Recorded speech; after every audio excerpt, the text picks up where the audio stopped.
given them up until this weekend to agree on border security and to resolve the oil dispute.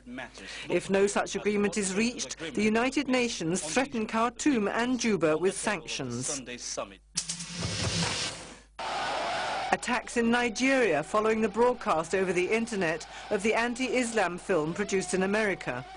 Tens of thousands of demonstrators in Kano, the biggest Muslim town in the north, brandished banners of death to America, death to Israel and to the enemies of Islam. Protesters burned photos of President Obama and flags of America, France and Israel. The opposition in Gabon has challenged the regime at a meeting in Libreville. The National Union Party, dissolved by the authorities, not only took part in a gathering, its leader Zachary Mboto spoke out at the Tribune in defiance of a ban from the Interior Ministry. What right have they to stop me, to intervene like this? Are we in a democracy or a monarchy? The Minister of the Interior has said this bravado will have its consequences. The party organisers of this meeting could be suspended if not dissolved. The verdict announced in Cameroon, 25 years prison sentence for Marafa Hamidou Yahya.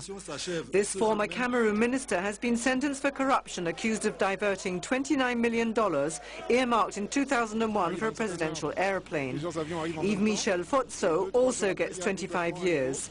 The former chief of Camer is said to be the principal player in this scam.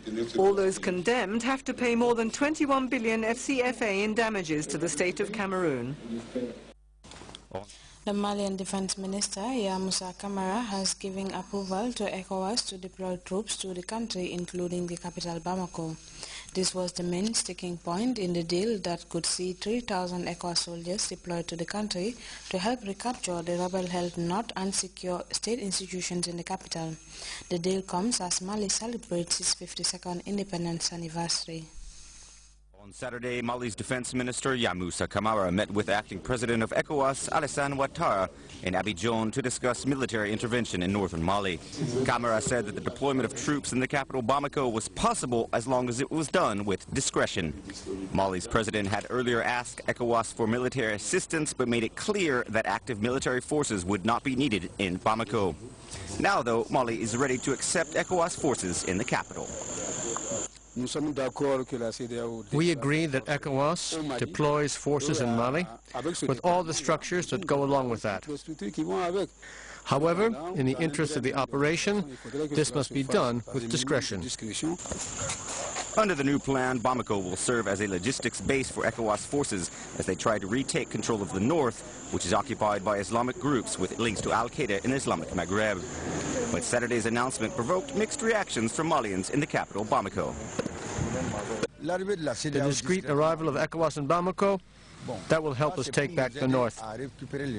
ECOWAS is crap. We are fed up with ECOWAS. I don't even want to hear about ECOWAS.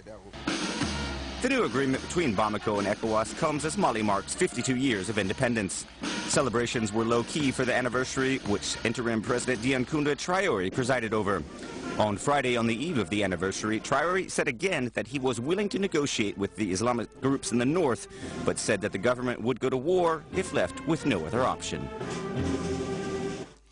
A Pakistani government minister has sparked controversy after he offered a $100,000 bounty to anyone, including Al-Qaeda and the Taliban, for the killing of the maker of the anti-Islam video that has caused demonstrations worldwide. In Syria, rebels opposed to the government say they have moved their command center into rebel-held areas inside the country. Let's look at this report for more on this and the elections in Belarus. On Saturday, Pakistan's railway minister Ghulam Ahmed Bilor offered a $100,000 reward for the death of the maker of the anti-Islam film The Innocence of Muslims. Bilor called on members of Taliban and Al-Qaeda to take part in the manhunt. On Sunday, Pakistan's prime minister said that the government does not at all back the railway minister's call for the killing of the filmmaker. Massive protests against the film have left over 20 people dead in Pakistan over the past week. Government airstrikes pounded rebel positions across Syria on Sunday, destroying buildings and homes at Daraa, Hama and towns near the Turkish border. But the rebels insist that Bashar al-Assad's regime is losing ground.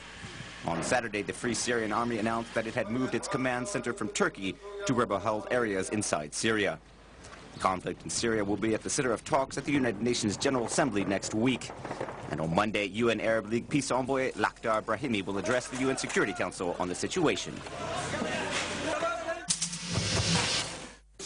Belarusians went to the polls on Sunday to elect a new parliament amid calls by the opposition to boycott. President Alexander Lukashenko looks set to keep his forces in power. The legislative elections come 2 years after the contested re-election of Lukashenko, which led to a massive crackdown on protesters who challenged his election.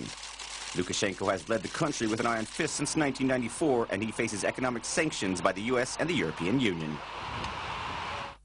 From the World News Roundup, we head to sports, where the Gambia female under-17 is set to play their second game in the ongoing FIFA Under-17 Championship in Azerbaijan against the United States of America. The team will be looking to bounce back after that humbling 11-0 defeat to Korea. While former under-20 coach Lamin Sarr says the team's chances of revival will depend on the technical team's ability to find the right balances. Babukar Senghor has more on that. Minutes. One man who has inside knowledge of the team flying the Gambian flag in Baku is former national under-20 coach Lamin Sarr. Sarr, who was part of the team's technical setup until their departure for the finals, gives us an insight into the game when Grts visited him at his home in Brikama. The former assistant to ex-national team coach Paul Pott expressed with nostalgia the embryonic stage of a team which at one point never played a single international game for years. I was with this team since 2008. To watch a team I trained with for years crumble in such dramatic fashion was very difficult, Sarr opined, while reflecting on some of the tactical mishaps which generally characterized the team's play against North Korea. I would advance my disappointment. Though I want to clear myself, I am not here to blame, neither to criticize anybody. But during the course of our training, the tactics, even the technical ability of the players was not shown. I don't know why. And the formation that we use to play, actually it was not applied in the game. So I don't know, the best reason is known to the head coach of the team or the coaching staff. But they have changed because we were operating on 4-3-3. Asked how he ended up not boarding the plane for Baku to add his wealth of experience to the team's technical department, Sarr said that was totally out of his hands, but was not shy to express his disappointment. And I knew that I was not going to travel with the team. And when I knew this, to inform the girls about my failure of not joining them, I feel so reluctant and embarrassed anyhow. I was so much disappointed, to be realistic with you. For a team making its maiden appearance on the international stage, inexperience both on and off the pitch can be a serious setback for the team's chances. But what does this team need to do against the might of the United States female under-17 side in the Baby Scorpions' next fixture? Lamin Sarr again. Yeah, I know there would be changes, there could be changes, pending the coach revise his decision to come back with the actual formation that we were used to. Players and officials will be hoping that game serves as a reality check for the side and spur them to fly the country's flag high, just as their male counterparts did on numerous occasions. For Grts Sport, this is Babukar Senghor. From sports, we shift our attention to the weather report courtesy of the Central Forecast Office.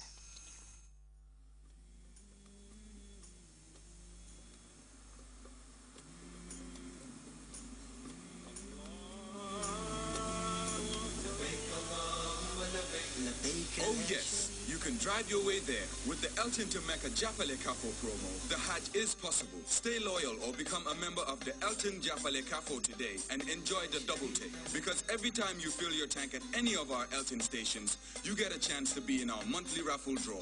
To take home lots of goodies like gallons of oil, bags of rice, bags of sugar, vehicle accessories, and much more. Plus a chance to become the lucky winner of the Elton to Mecca Japale Kafo fully paid Hajj expenses. Remember, It's a double take.